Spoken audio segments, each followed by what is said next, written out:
Greetings. You want to learn how to grow your company in 5 years 300%? Yeah, I'm not making it up. It's just to try to get your attention. I have my special guest today who is going to share his secrets of success with us and what are the mistakes, what not to do, how you can follow that principle to grow your company for 300%, maybe even more, because you don't have to go through that experience. He already has cooked it, putting it on a plate and giving it to you right now. For that purpose, you have to give us next few minutes undistracted. So you close every other browser you have right now and just focus on that, because this is about you and growing your business and your leadership at your company. In case you don't know me, my name is Mohammed Siddique. I'm the host of Growth Hacking Show, where we bring interesting founders, presidents, CEOs, serial entrepreneurs, how they have they come and share their journey, how they started and how they've grown up and how now they are paying it forward, sharing their message with us. For that purpose, please join me to give a warm welcome to Darren Magarro from New Jersey. He is the founder and the CEO of a DSM company, and DSM is the one-stop shop for marketing, where you A to Z, anything about marketing. Guess what? When it comes to marketing, they help you to grow your business, and they have used the same recipe for themselves to grow themselves. Those are the people who actually live what they say, and you want to learn from that one. Please join me to give a warm welcome to Darren Magarro. Darren, welcome. And thank you very much for having me today. I appreciate the kind words. Darren, let me start with this. Where were you? What happened? Who you were surrounded with that inspired you to do what you do today?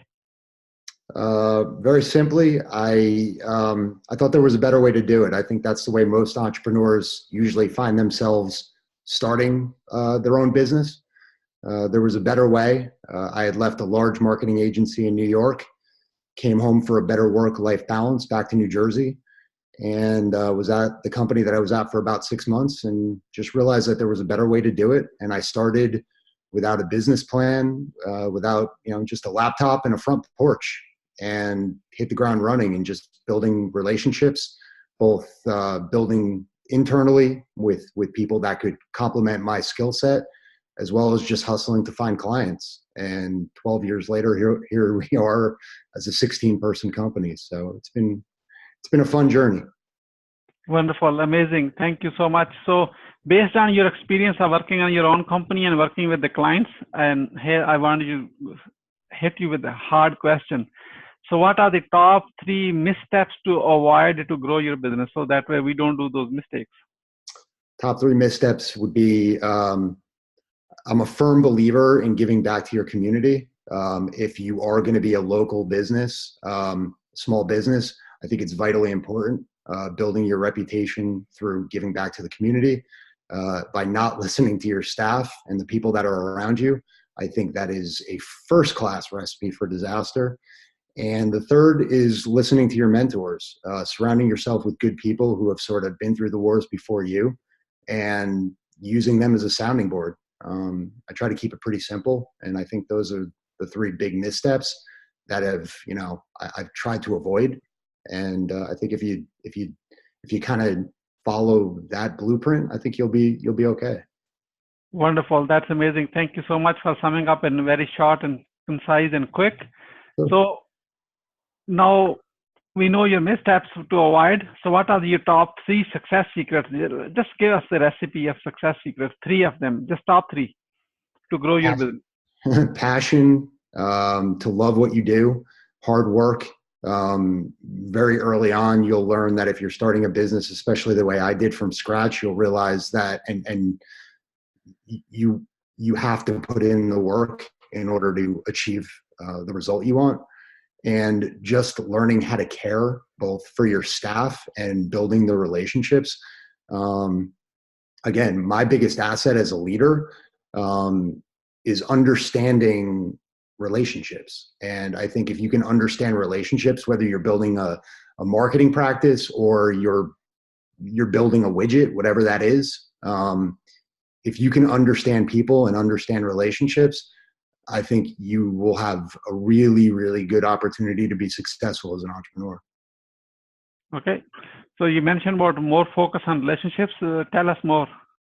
The relationship for me is the biggest key. I've been in business now for 12 years, and the one thing that I think is my biggest strength, and also that I could tell you is the most rewarding part of my experience, has been building relationships. I could have stayed in New York working at a large agency, working on large clients like Toyota, and I could have been very successful, making a lot more money. But I got married and I had 3 young children. I couldn't have the work-life balance. And a lot of the relationships that I've built over the last 12 years, they've gone from a client, agency relationship to becoming genuinely close friends of mine. So that's what I most value about that. And I'm going to guess it. Tell me if I'm wrong. That's the secret to your 300% increase in the last 5 years? That and hiring a lot of smart people around me.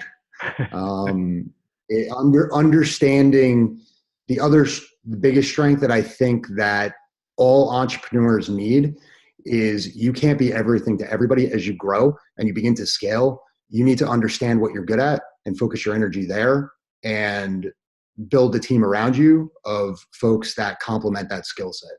Vitally important. Wonderful, wonderful, amazing. Thank you so much. I really enjoyed this key information. So Darren, how you are growing your business right now?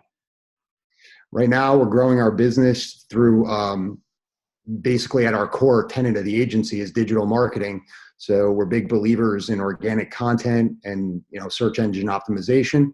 So we really qualify our leads that way. We're very particular about the clients we take on. We don't take everybody on, and that's important to our success and building a good relationship. And just through good old-fashioned networking. It's sort of my strong suit. My strength is not on the digital side of, in terms of our world. I have a great team that works at DSM.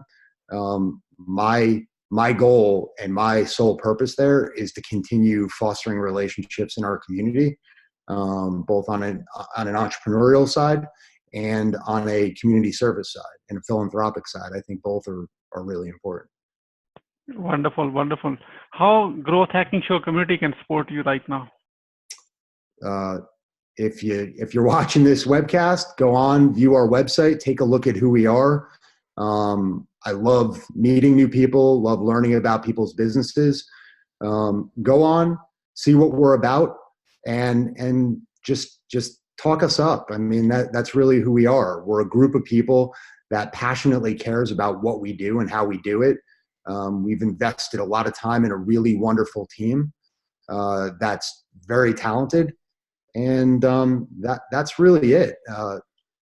Check us out. I mean, I don't know how else to say it. It's how I've learned about other companies and how other companies learn about us. It's sort of the way of the world, and it's how we've grown our reputation. And we'll continue to do good work. And if we continue to do good work, I feel that all the accolades and all the companies. So if you're looking at similar like 100%, 200%, 300%, I want you to connect with my guest. In fact, is your guest right now. So your new friend on LinkedIn directly, and visit the website, check them out and see their results.